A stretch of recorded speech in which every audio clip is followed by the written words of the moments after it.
kenapa kita orang Indonesia banyak dapat ijazah tapi tidak bisa kerja? Karena kita tidak memegang prinsip belajar. Belajar itu harus 3 hal yang didapat: punya pengetahuan, paham terhadap pengetahuan, mampu menerapkan pengetahuan. 3 itu. Kalau punya pengetahuan, tidak paham, bagaimana mengerjakannya? Terima kasih.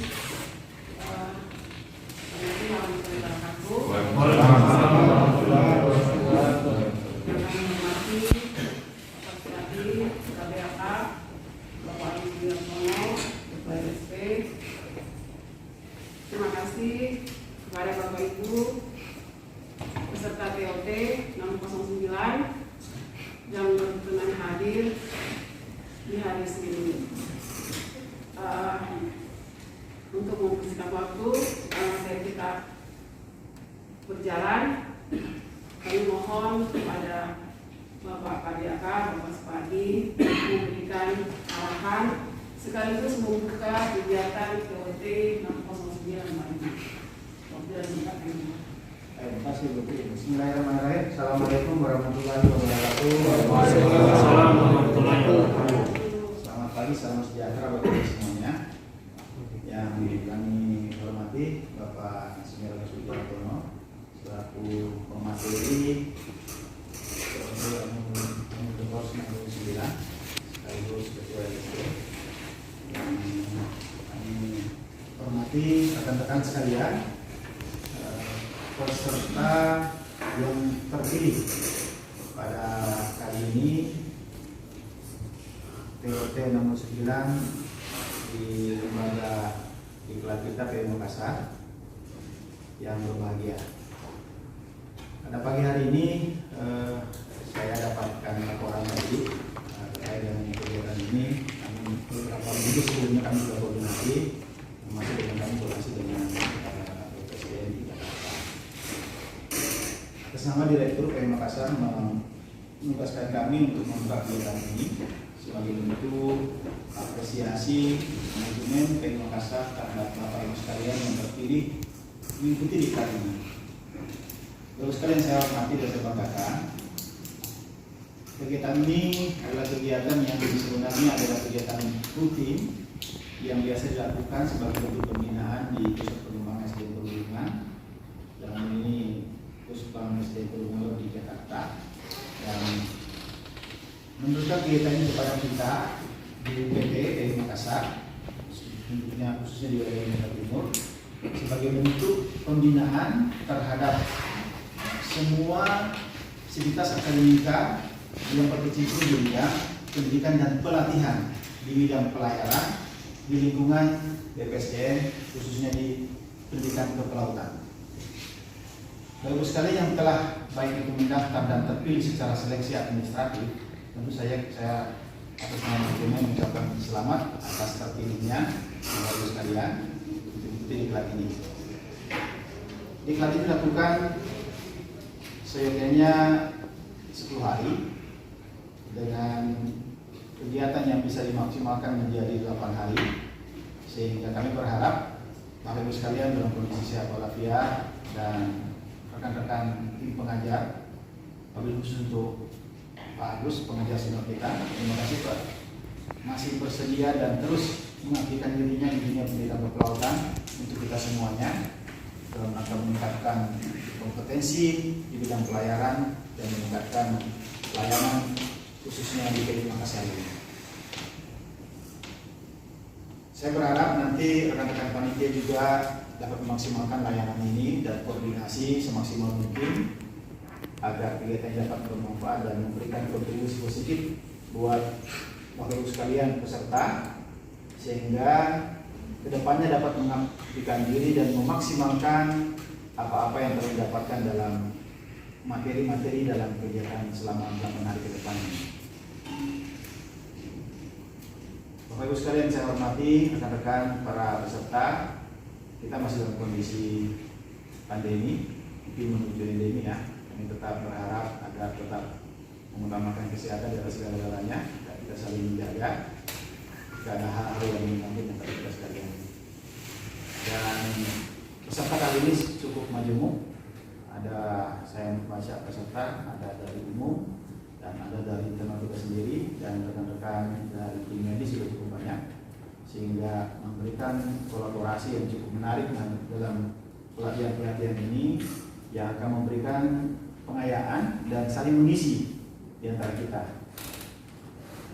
Bagi Anda yang sudah mungkin pernah mengikuti diklat hampir sejenis, baik itu Pokarti atau apa di diklat yang lain, mungkin akan memberikan menambah materi buat Anda sekalian di kegiatan ini. Pada prinsipnya kegiatan ini akan memberikan satu kegiatan yang cukup memberikan kontribusi positif buat Anda sendiri yang melatih dan menata serta memaksimalkan how to teach dengan metode dan teknik, dengan persepsi di bidang kepelautan, dengan aturan-aturan yang telah diatur sedemikian rupa oleh International Maritime Organization melalui model course yang telah dibuat sedemikian rupa. Dan selamat sekali lagi buat Bapak Ibu sekalian yang telah mengikuti dan terpilih mengikuti diklat ini. Saya berharap peserta diklat dapat mengikuti secara seksama dan maksimal dan mengikuti prosedur dan peraturan-peraturan serta tata tertib selama pendidikan yang telah ditentukan dan sesuai dengan kesepakatan bersama. Dengan mengucap Bismillahirrahmanirrahim, diklat POT Annual Course 609 PG Makassar tahun 2022 dinyatakan dibuka.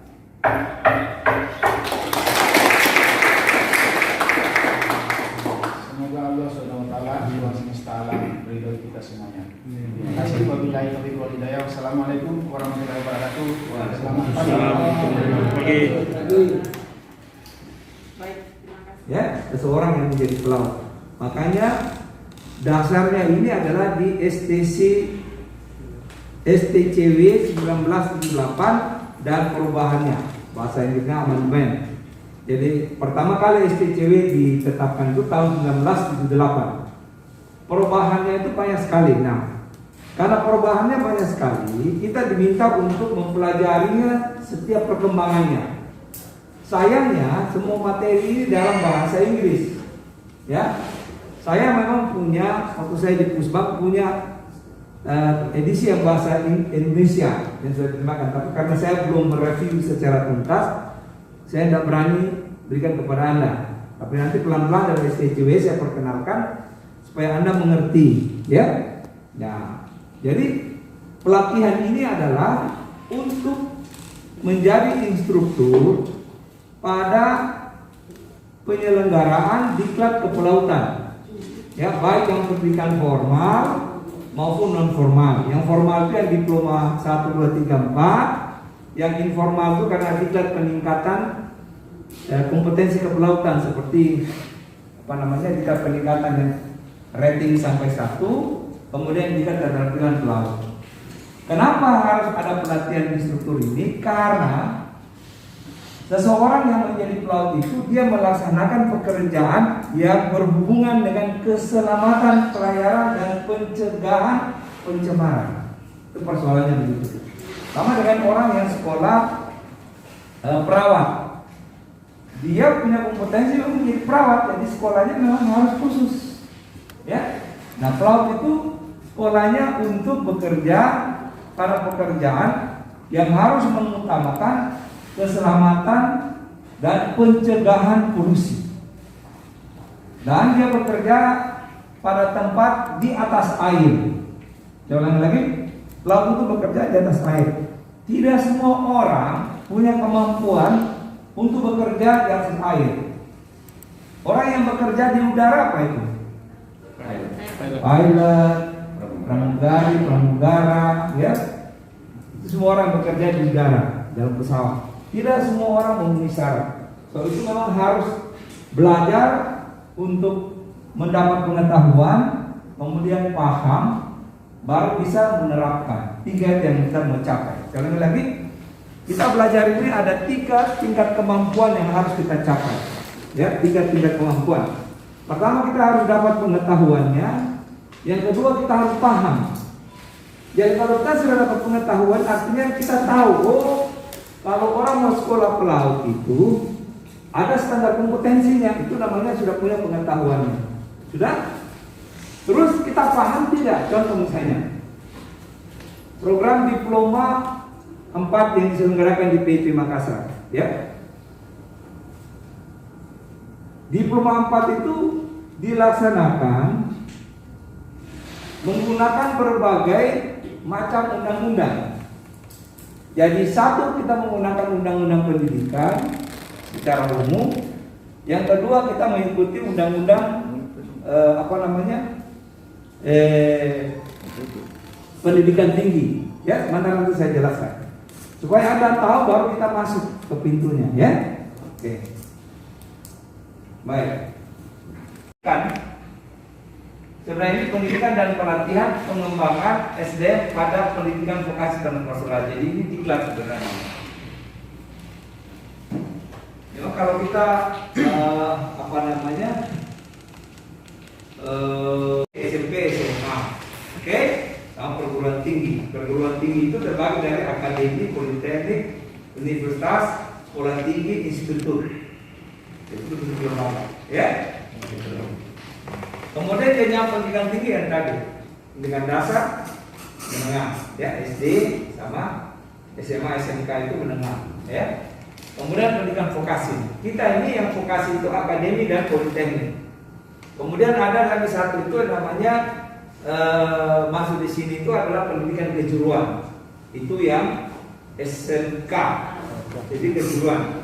SMK itu kan ada yang perawat juga kan? Ada, ya. Jadi ada kejuruan, ada vokasi, ya. Nah, kemudian bentuk satuan pendidikan itu ada formal, non formal, dan informal. Dalam bentuk lembaganya, ya, penyelenggaraan. Kalau pendidikan formal itu adalah pendidikan yang hanya ada pada SD, SMP, SMA. Kalau yang non formal itu bisa pendidikan keterampilan dan pelatihan kerja. Ini dia non formal. Jadi kalau orang Dikbud lihat kita yang bukan pendidikan diploma seperti juga peningkatan kompetensi kalian pelaut, seperti yang you ikut itu namanya pendidikan non formal. Tapi bukan berarti pendidikan formal lebih tinggi dari non formal. Ya, formal itu dibuat supaya struktur pembentukan kemampuan peserta didik itu terbentuk dalam tatanan tertentu yang menjadi dasar untuk masuk ke pendidikan selanjutnya. Jadi SD, SMP, SMA. Saya SD langsung sekolah teknik. Dulu ada namanya sekolah teknik tahun-tahun 70-an, ya, sekolah teknik. Baru saya ke sekolah pelayaran menengah. Baru saya ke pendidikan ahli pelayaran. Kemudian baru saya masuk ke Universitas Hasanuddin. Sebelumnya itu saya masuk ke SMA dulu. Sebab saya punya ijazah SMA setaraan. Atau dulu namanya Dikbud, ya. Baru saya bisa ke universitas. Jadi pada era Undang-Undang Nomor 2, lulusan dari sekolah kejuruan kayak SPM, STM, dulu itu tidak bisa melanjutkan pendidikan ke pendidikan tinggi. Jadi kalau tamatan SPM tidak bisa masuk ke AIP waktu itu. Kalau sekarang sudah lebih terbuka, SMK bisa masuk ke PIP boleh, dia boleh masuk, ya, asalkan sekolahnya sudah approve, ya. Jadi perkembangan berpikir orang semakin maju. Jadi tamat SMK, walaupun dia belum punya sertifikat ANT 4 dan atau ATT 4, tapi kalau sekolahnya sudah approve, artinya sudah distandarkan. Nah, dia boleh ikut seleksi masuk ke pendidikan diploma 4. Ya, kalau dia lulus bisa lanjut. Kalau era tahun 70-an nggak bisa. Jadi saya dulu kelang kabut, saya sudah tamat SPM, saya ke AIP pada waktu itu nggak bisa. Dulu masih namanya Akademi Nuklir, nggak bisa. Jadi saya hanya disarankan seperti kayak pasis, berlayar dulu, baru turun ikut diklat non formal. Ya, jadi memang berbeda. Nah, Indonesia sudah mengalami kemajuan yang cukup pesat, ya, kemajuan cukup pesat. Jadi dari tahun ke tahun pendidikan kita itu sudah lebih terarah. Sekalipun kita banyak gangguan. Indonesia ini banyak gangguan dari luar. Jadi banyak negara-negara yang sumber daya alamnya lemah, itu banyak mempengaruhi kita. Sehingga pendidikan kita ini sering terganggu. Ya, kalau sekarang ini Anda tidak tahu, banyak sekali orang tua yang menyekolahkan anaknya ke luar negeri. Kenapa? Karena pendidikan kita ini banyak diganggu. Jadi semua negara di dunia itu, terutama negara-negara yang sumber daya alamnya kurang, ya, dan prinsip kenegaraannya itu kurang kuat, itu akan mempengaruhi negara yang lain. Kasih contoh saja seperti Rusia dengan Ukraina, ya, itu bertetangga lama. Padahal nenek moyangnya orang Rusia itu ada di Ukraina, tapi Ukraina itu sebenarnya dia lebih makmur daripada Rusia. Ya, Ukraina itu lebih makmur daripada Rusia. Jadi semua peninggalan sejarah ini sebenarnya supaya kita belajar tahu, ya. Dari Rusia itu ada di Ukraina. Pada beberapa abad yang lalu, beberapa kali Rusia mencoba untuk mencapai Ukraina, mereka selalu kalah.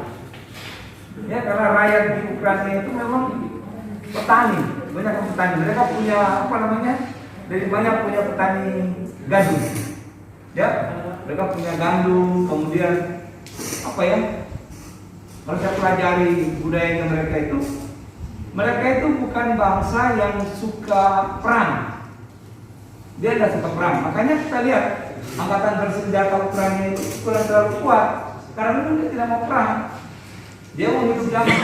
Indonesia mengimpor gandum itu dari Ukraina, dari Laut Hitam.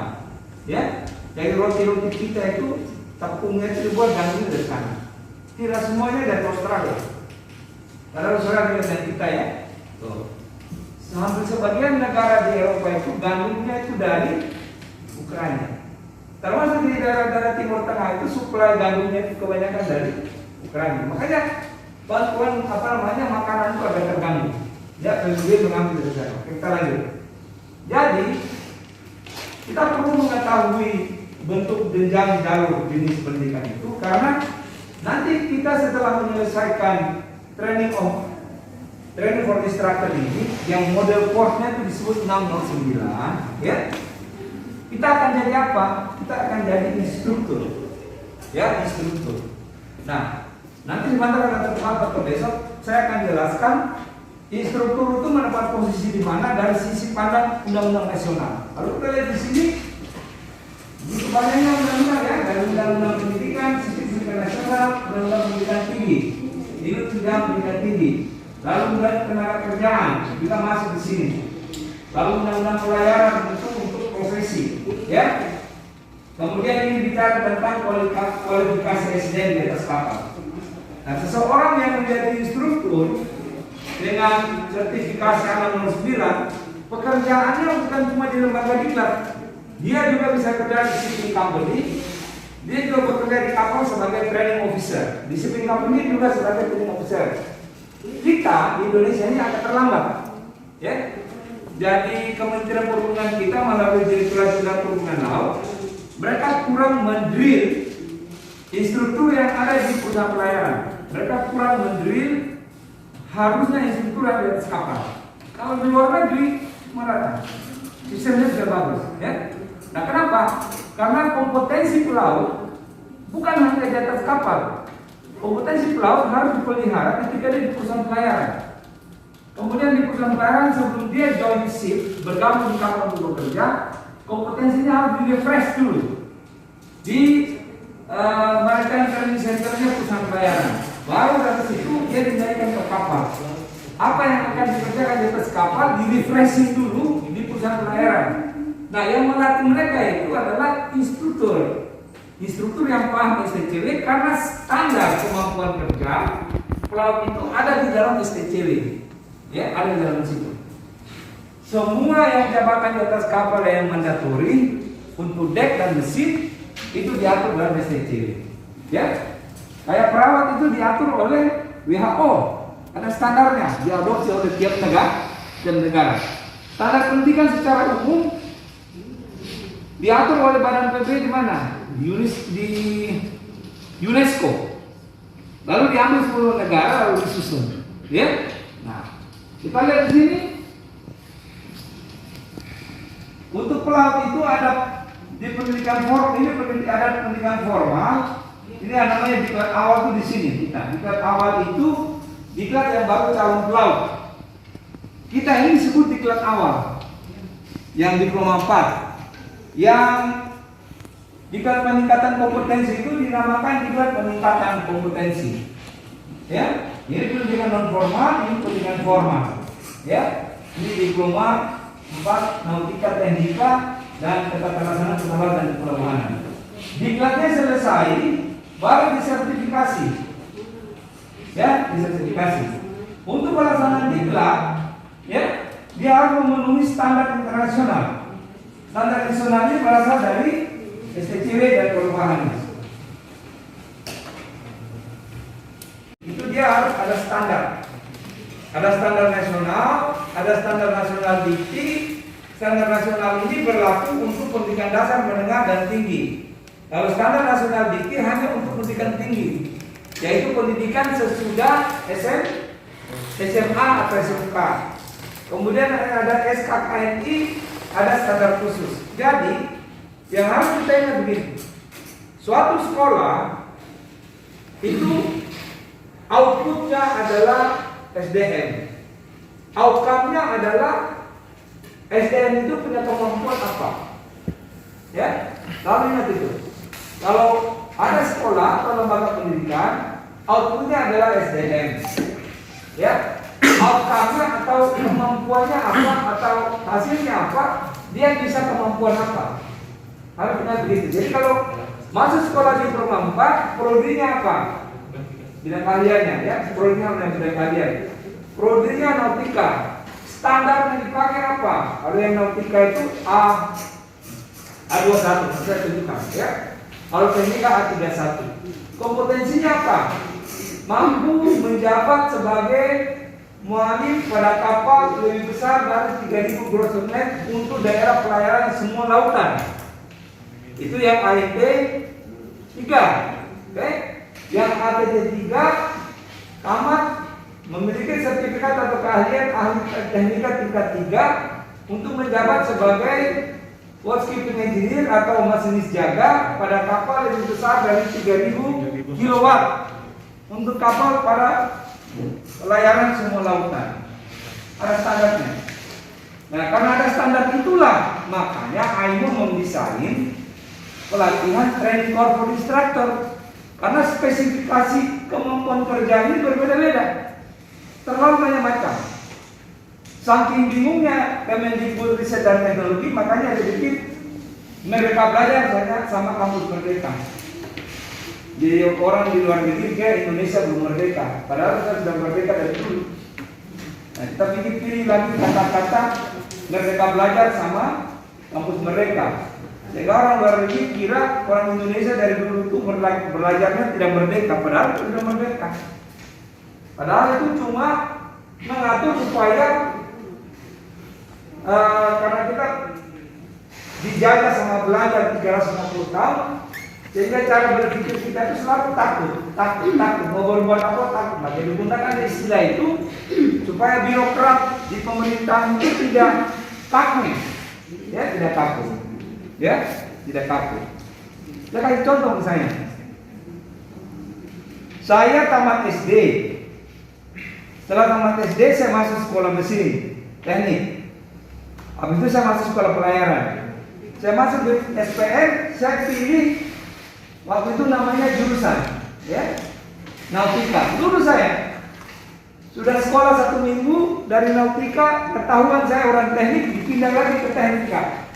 Tak apa-apa, ya, tak apa-apa, disesuaikan dengan kalian saya, betul? Nah, selesai dari SPM, saya ambil SMA. SMA saya pilih mesin, lulus, benar, selesai. Setelah itu, selesai saya berlayar, turun, saya ikut pendidikan untuk dulu namanya ahli mesin kapal A, masih mesin Belanda, ya. Lalu kemudian dimutakhirkan menjadi ahli teknika tingkat 3. Lalu saya berlayar lagi, saya masuk ke pendidikan ahli pelayaran, strata B namanya, ya. Habis dari strata B, kemudian saya lanjutkan ke, kan saya sudah punya S1, lalu saya lanjutkan ke komputer, karena pada waktu saya sudah pikir kemungkinan besar kapal akan otomatisasi. Saya ambil S2 komputer. Jadi itu yang namanya Merdeka Belajar, ya. Waktu sistem yang lama, undang-undang yang lama tidak boleh, ya, tidak boleh. Sekarang sudah boleh. Kecuali keahlian tertentu seperti akan profesor. Kalau profesor dia harus engineer. Dan itu artinya basicnya itu harus sesuai, ya. Oke. Nah dari sini, ya, kita lihat ini ada mulai dari rating, pulau terampil 5, 4, 3, 2, 1 ini daerah-daerah pelayarannya berbeda-beda sesuai kompetensinya, ya. Kalau ini unlimited, artinya daerah pelayaran semua lautan. Kalau ini near coastal voyage, artinya pelayaran Nusantara. Kalau ini limited atau lokal, artinya dia berlayar hanya 200 mil dari pantai. Kalau ini dia berlayar semua lautan, ya. Jadi semua ada batasan kemampuannya, ya. Nah, di samping keahlian ini, dia harus punya keterampilan keselamatan sesuai dengan tipe kapal dan daerah pelayaran. Misalnya dia berlayar ke kutub. Kalau dia mau berlayar di kutub, maka dia harus ikut diklat untuk mendapat keahlian bagaimana mensiasati berlayar di kutub. Kalau dia di kapal tanker, dia harus berlayar untuk mendapatkan pelatihan bagaimana mengelola kapal tanker, ya.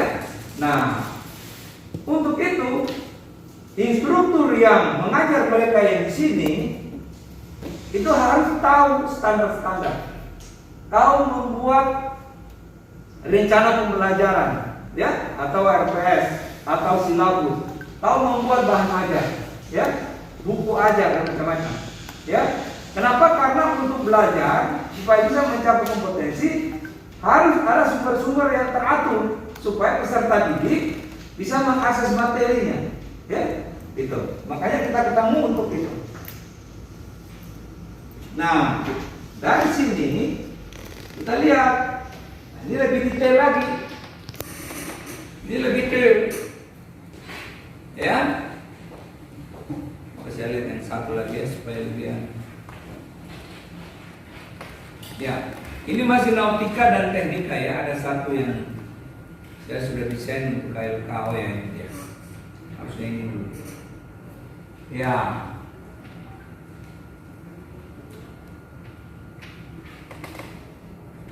Bicara makro dulu.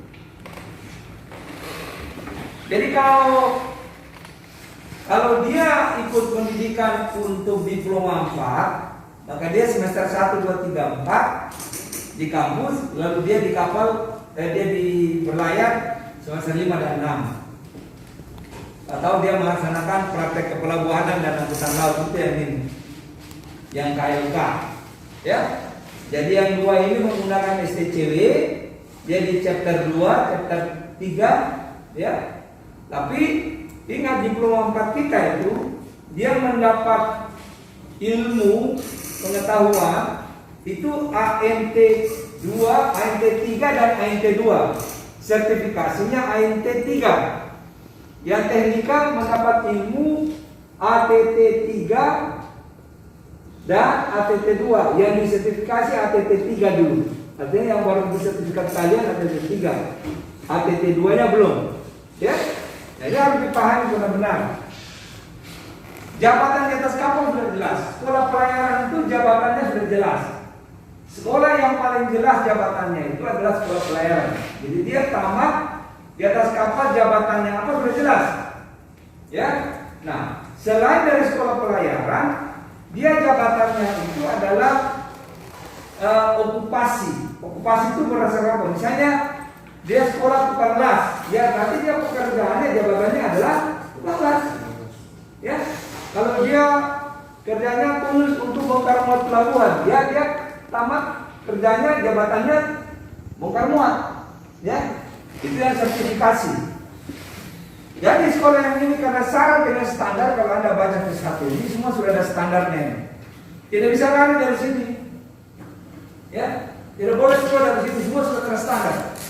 Oke? Kemudian untuk yang manajemen angkutan laut dan kapal pelabuhanan, standarnya itu dibuat oleh institusi berdasarkan kebutuhan di lapangan pekerjaan. Ya, berdasarkan kebutuhan di lapangan pekerjaan.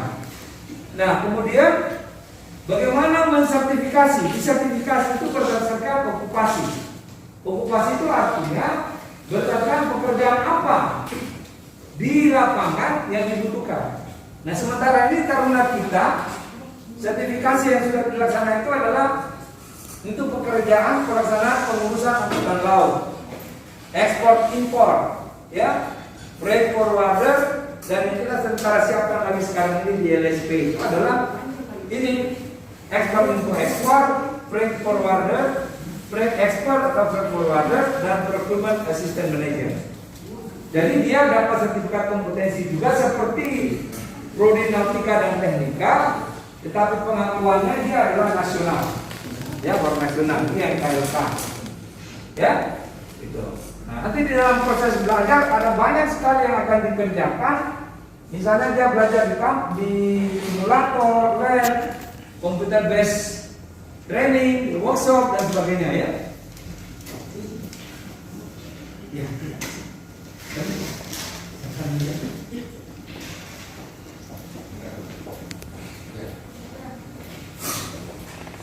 Baik, karena martabat sudah ada, jadi kita stop dulu ya.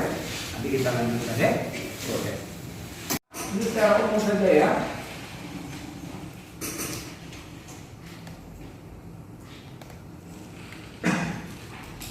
Saya kasih butir-butir yang penting ya. Ini mengenai pelayaran di dalam dan master voice itu pelayaran Nusantara. Saya cari yang penting-penting aja ya.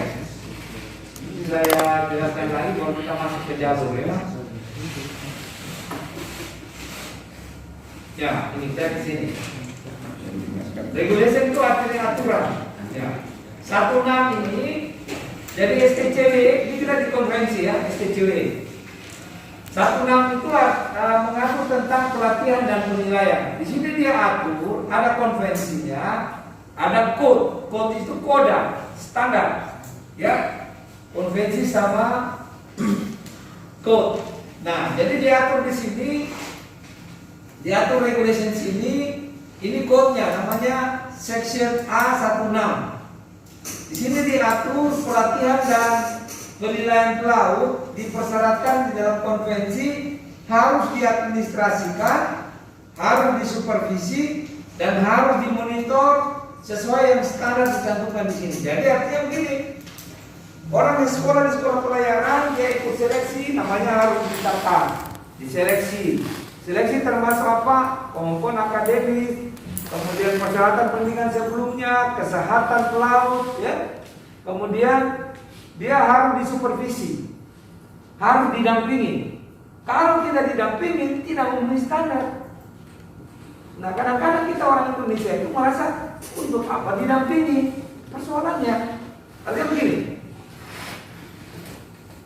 Seseorang yang menduduki jabatan sebagai kasubag ketarunaan dan alumni misalnya, dalam dia menyelenggarakan tugasnya itu harus disupervisi.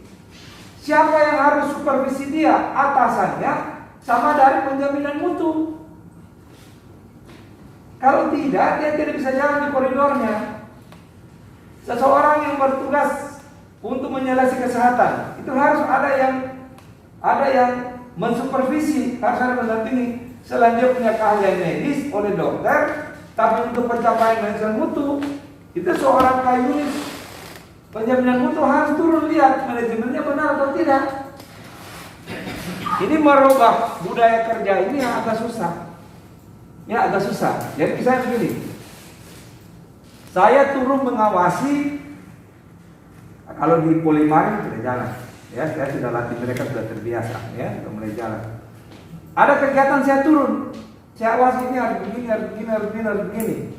Awalnya mereka kaku, saya jelaskan ada standar. Kamu memang sekolah swasta, tapi kamu mendapat approval oleh pemerintah melaksanakan pendidikan standar internasional.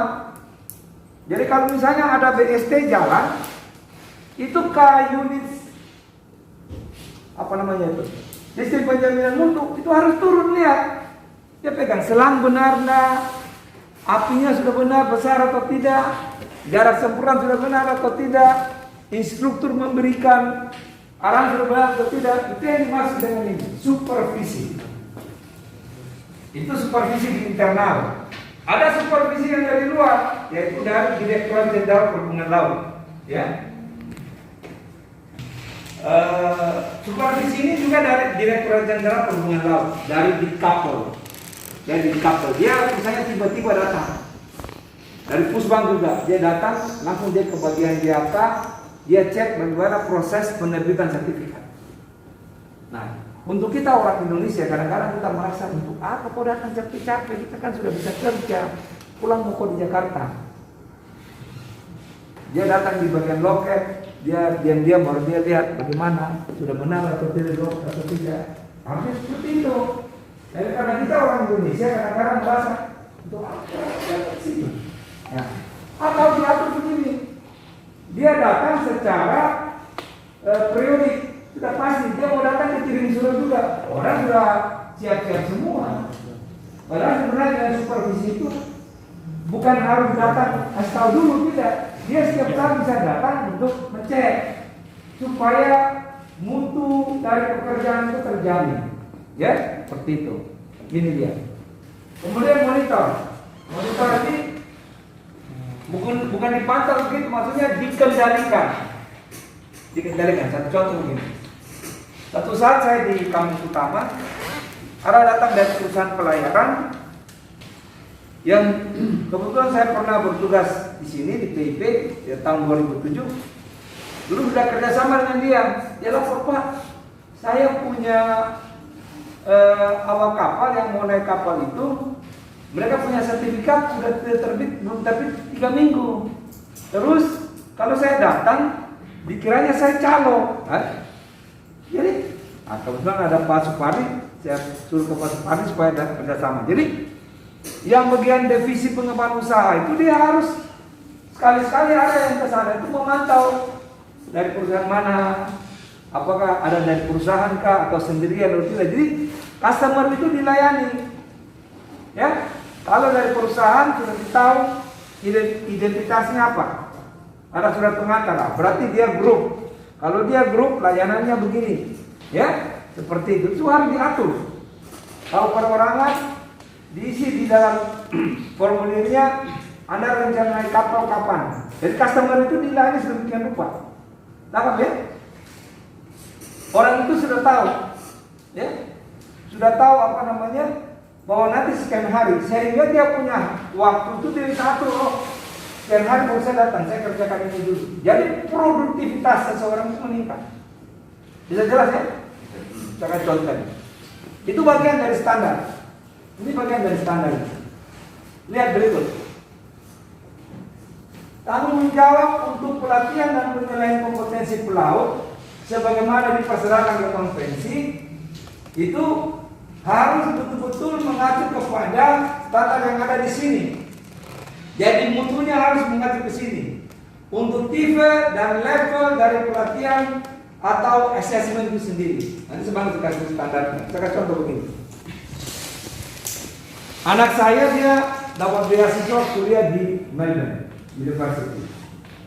Ternyata dalam membuat penelitian untuk disertasinya, PhD-nya, di sana alatnya tidak ada. Maka dia harus berusaha, dikasih tugas kamu cari profesornya yang di bidang itu. Dia cari profesornya, dapatnya di Universitas of Texas di Amerika Serikat. Dia lapor. Setelah dia lapor, dua universitas ini kerjasama karena alat dan profesornya, alat penelitian dan profesornya ada di Texas. Ya, dia sendirian, satu orang saja. Hanya melalui email saja. Masuk ke Melbourne dan dia sudah dari Melbourne sudah datang sudah di Jogja. Sudah, coba kita bayangkan ini kerja global. Dia sudah di Jogja, dia sudah laporan penelitiannya di Jogja, kasih tahu bahwa dia sudah diterima dari Melbourne Texas University.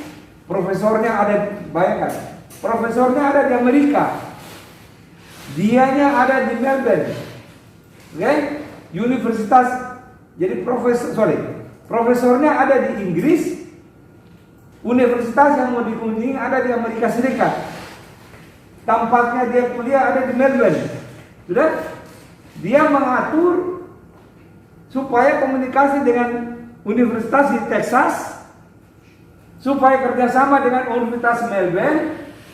Kemudian dia mengajukan proposal melalui email tanpa ketemu muka. Sudah? Tanpa ketemu muka, disetujui, proposalnya dikirim ke Texas University. Sudah? Kemudian dia datang dari Melbourne melanjutkan risetnya di Jogja. Di Jogja dia konfirmasi semua. Semua tiket, izin, semua itu datang lewat email tanpa lihat muka. Jadi kepercayaan itu paling penting. Ya, kepercayaan. Jadi kalau kita menghasilkan SDM, ya, kita menghasilkan SDM, yang paling susah itu menghasilkan SDM yang dapat dipercaya. Kalau IP tinggi bisa cepat. Tapi membuat atau membangun SDM yang dapat dipercaya oleh semua dunia kerja paling susah. Ya, lihat. Sudah, tiketnya datang, surat jawaban datang, gitu ya. Sudah. Kebetulan saya dikirim, jadi saya pantau mereka. Ya, akan berangkat tanggal sekian, pesawat sekian, Jakarta dulu ke Singapura, Singapura baru terbang ke Amerika, ke Dubai dulu, dari Dubai baru ke Texas. Sudah tanggalnya sudah selesai. Profesornya dari London itu tanggal sekian sudah akan tiba di Texas. Jadi semuanya itu standar. Sudah atur dengan sekian profesornya, sekian hari dia meneliti ini, di lab ini, nomor ini, di lab ini saya di foto, nama sudah ada semua sekali. Jadi dia datang itu, tinggal masuk ke dalam lab, semua sudah siap. Padahal dia bukan mahasiswa yang ikut kuliah dari semester 1, dari universitas lain. Semua sudah diatur clear. Sudah diatur jadwalnya, akan makan malam dengan profesor tanggal sekian, akan ketemu dengan profesor ini sekian, akan ketemu dengan mahasiswa PhD tanggal sekian. Ketika dia mau balik, ya dia mau balik harus siap. Udah? Dia yang situ ada pengumuman, tidak ada orang, ada komputer, dia tinggal isi. Langsung mesinnya jawab, Anda ditunggu tanggal sekian di klinisian. Dia sampai di sana, namanya semua sudah ada. Dia tinggal masuk PCR dan sebagainya, hasilnya langsung masuk di dalam HP-nya. Ya namanya ini.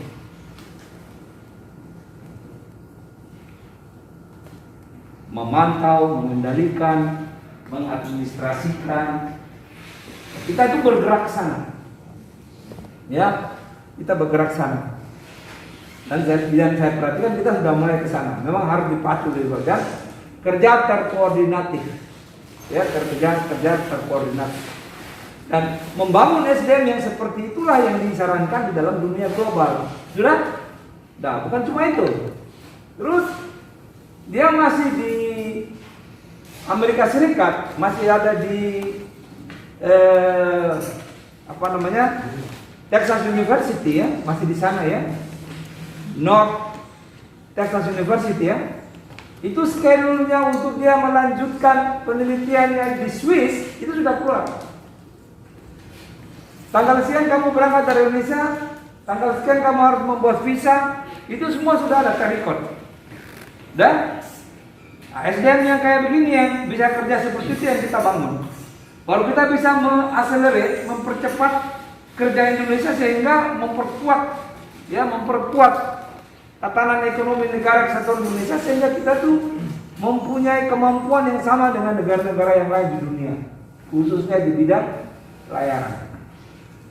Ya, nah sekarang aja kita lihat lewat satelit saja kita dari HP bisa tahu kapal ini ada di mana. Kita pakai HP aja tahu kapal ini ada di mana, posisi di mana, jam berapa kita tahu. Ya, itu masuk dalam kelompok ini. Ya, monitor. Jadi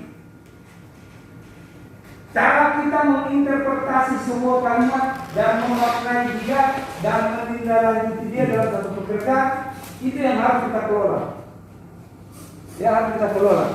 Jadi kata pelatihan yang seperti ini, training ini, kadang-kadang di atas kapal kita menganggap itu sederhana. Padahal tidak. Di dalam Facebook beberapa kali saya pantau teman-teman yang di atas kapal yang sudah nakoda dan sebagainya, dia pelatihannya dia rekam, baru dia masukkan di Facebook.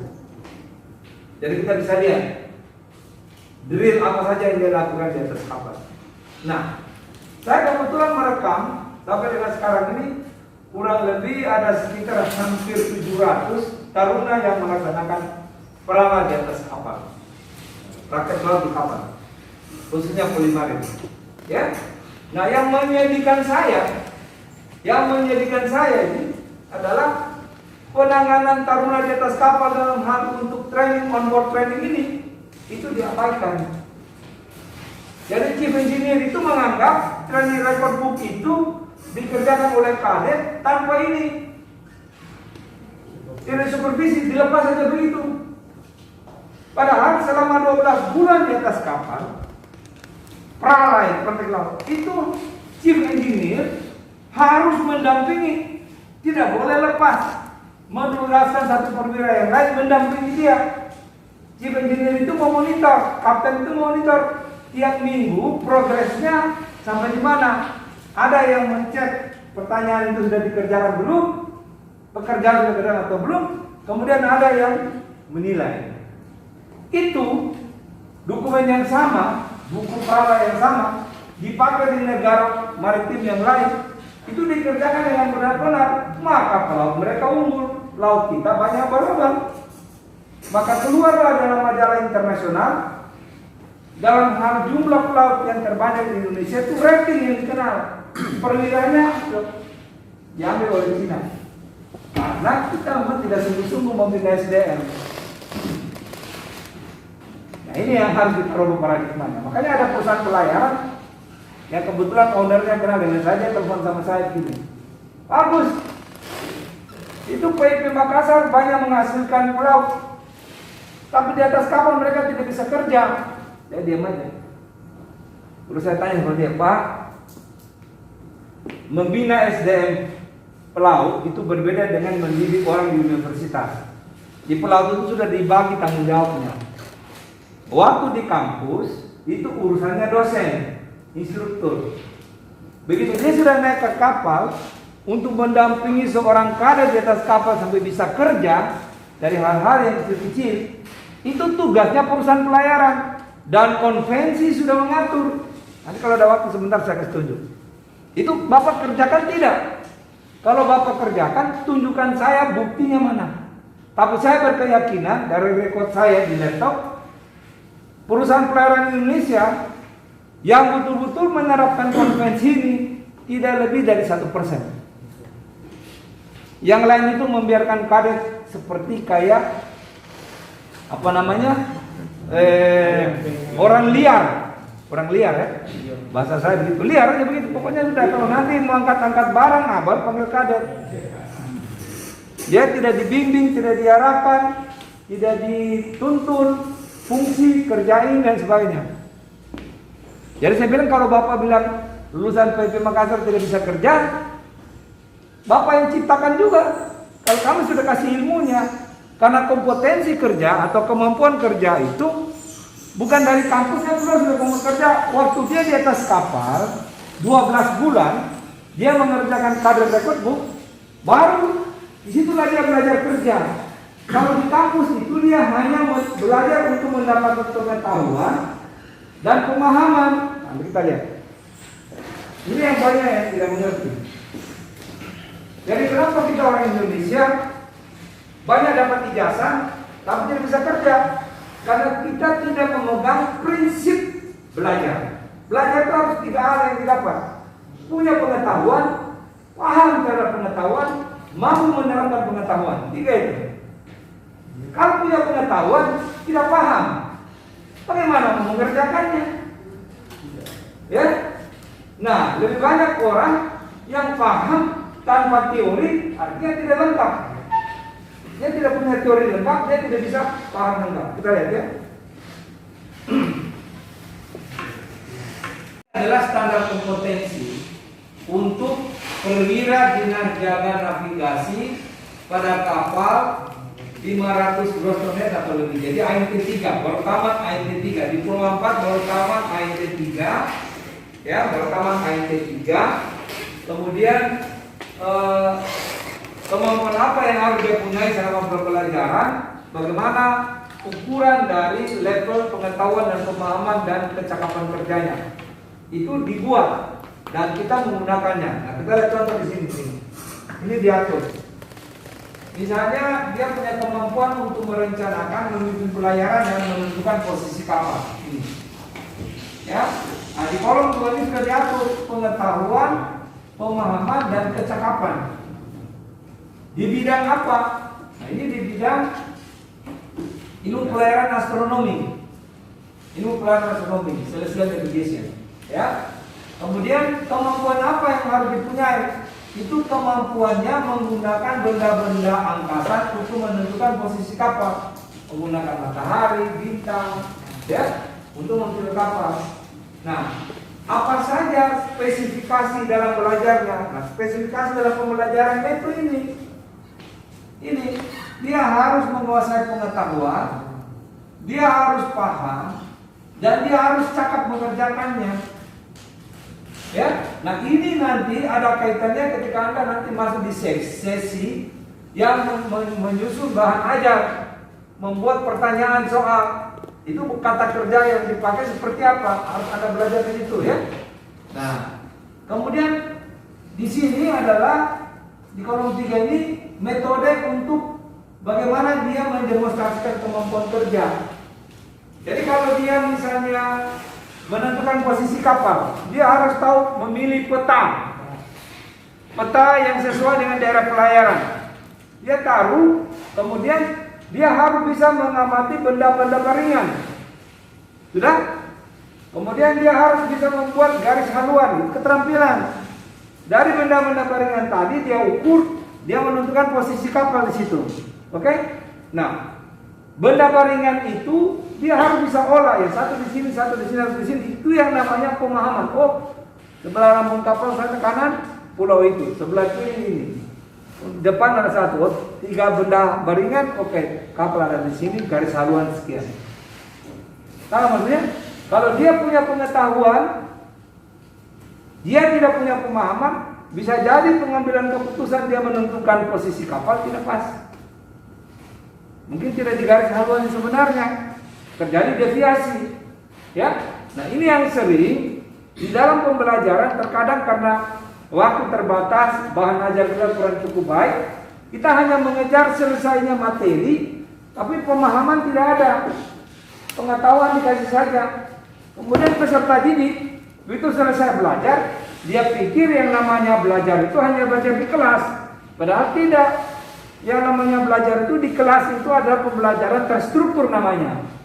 Setelah itu dia pulang ke rumah harus belajar mandiri lagi untuk mendapatkan pemahaman ini. Ya tangkap ya? Nah ini yang sering terjadi di kita, membangun budaya belajar peserta didik itu kadang-kadang peserta didik pikir belajar itu hanya di kelas, padahal di rumah dia harus mengerjakan pekerjaan namanya tugas mendidik. Kalau anak SD, SMP, SMA selalu gurunya memberikan dia tugas terstruktur di kelas, kemudian disebut PR, itu yang namanya tugas mandiri. Nah tugas mandiri itu tujuannya untuk memberi kesempatan kepada peserta didik supaya dia membangun pemahaman. Oh, yang dimaksud dengan ilmu pelayaran datar itu ini ya. Di dalam ilmu pelayaran datar itu kemampuan untuk menentukan posisi kapal itu bisa menggunakan apa? Bisa menggunakan benda baringan, bisa menggunakan alat bantu navigasi. Misalnya ada suar, ada lampu suar ya.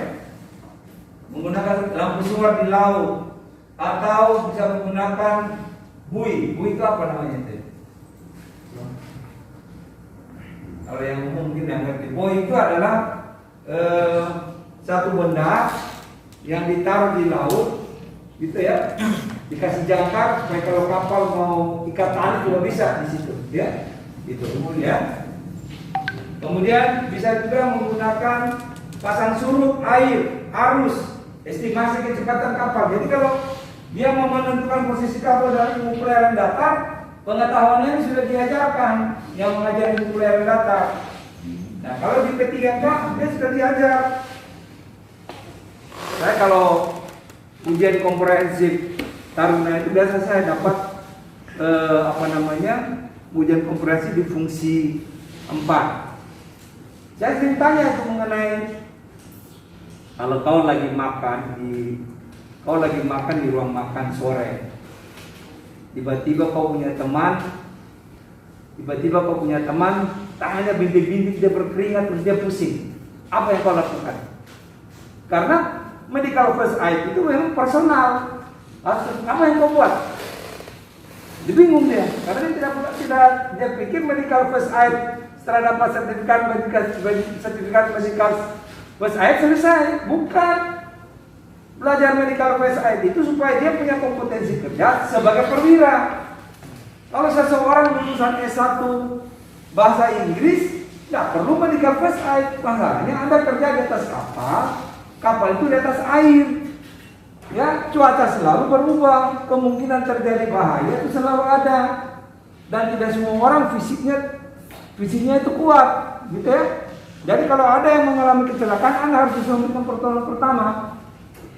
Lalu saya tanya, kalau ada di kamar mesin, tiba-tiba kau punya oiler pingsan, apa yang kau buat? Setelah naik Pak di anjungan saya kasih tahu ada orang pingsan, mati sudah dia di kamar mesin. Ya, nah itu. Jadi kalau ibu-ibu dan dokter nanti kalau mengajar medical first aid harus bisa membangun contoh-contoh apa yang harus dia lakukan. Jadi jangan hanya sekedar ansik mengajar dia bahwa cara menspana begini, jangan cuma itu, tapi contoh-contoh kasus kejadian di atas kapal, bagaimana cara diatasi. Itu yang perlu, ya, yang dia kerjakan. Jadi saya bilang kalau kau punya teman, tiba-tiba dia kerja di workshop, lagi menggurinda, tangannya kena pahat, luka berdarah, apa yang kau buat? Udah Pak, saya bawa saja dia, baru saya siram yodium, baru saya bungkus, selesai. Tidak ada yang lain? Ya, kita di atas kapsul biasa Pak, ikat karet saja di sini, darah tidak keluar, selesai. Ini yang bahaya, gitu ya. Jadi harus kasih contoh. Kemudian dari level yang ini, knowledge understanding proficiency, itu baru bisa mengukur kompetensi, nanti level pengetahuannya itu level berapa dan sebagainya. Nah, tingkat pendidikan kita seperti yang tadi di sini kalau kita lihat ini, coba kita perhatikan ini.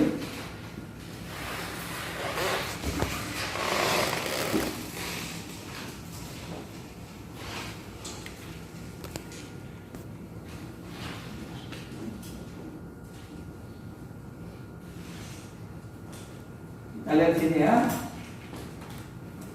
Nah, kita kembali di sini coba kita lihat ini. Master nakoda. Ini chief mate, ini second mate, ini master morning 3, ini bosun, oke? Quarter master, oke? Ini quarter master di satu, baru cook, room boy. Ini chief engineer, second engineer, kemudian third engineer, engine foreman, oiler dan kipas. Ini jabatan-jabatan ini yang kapal. Ya, saya kasih contoh. Satu saat tahun 80 berapa begitu lah, 90 berapa saya lupa. Sebuah kapal berlayar di Selat Durian di Sumatera sana. Mereka macet kapalnya, tidak bisa jalan. Oke? Jadi terpaksa harus ditarik. Nah, ada kapal yang datang menarik mereka, sudah melempar tali tros di atas, kemudian dikasih span, kasih pas gitu. Kapal yang depan narik. Mualim 1 bilang kepada semua yang ada di haluan kapal supaya berlindung. Maksudnya berlindung itu kalau nanti tali trosnya putus, mereka tidak kena. Ya kan sudah pakai helm, hand glove dan sebagainya. Semua sembunyi. Tapi ternyata ada satu orang tidak sembunyi. Dia tidak mengerti. Jadi dia tetap berdiri saja begitu. Itu hanya hitungan detik pada waktu kapal di depan menarik, tali tros itu putus. kena dia terlempar ke atas. Dan kemudian dia jatuh, kakinya ini itu kena di peluncurnya jangkar. Itu kan tajam tuh. Situ patah. Udah, nakoda sudah komando mendarat, kapal depan stop dan sebagainya, ini diangkat dia. Udah, di kapal tidak bisa bikin apa-apa mereka. Tidak ada bisa ambil tindakan karena tulangnya ini sudah keluar. Mereka bingung, semua panik. Ya, tidak bisa menggunakan radio untuk medical supervise dari darat. Belum tentu juga di stasiun pantai itu ada dokter yang bisa mensupervisi. Karena orang-orang di stasiun pantai Indonesia itu tidak terlatih dengan medical care. Itu kelemahannya kita di Indonesia, ya. Nah, apa yang mereka buat? Mereka telepon ke perusahaan, saya kebetulan dipanggil. Lalu saya supervisi mereka supaya menggunakan radio stasiun pantai, minta dokter untuk supervisi pertolongan pertama, paling tidak menghentikan pendarahan. Udah? Tidak bisa.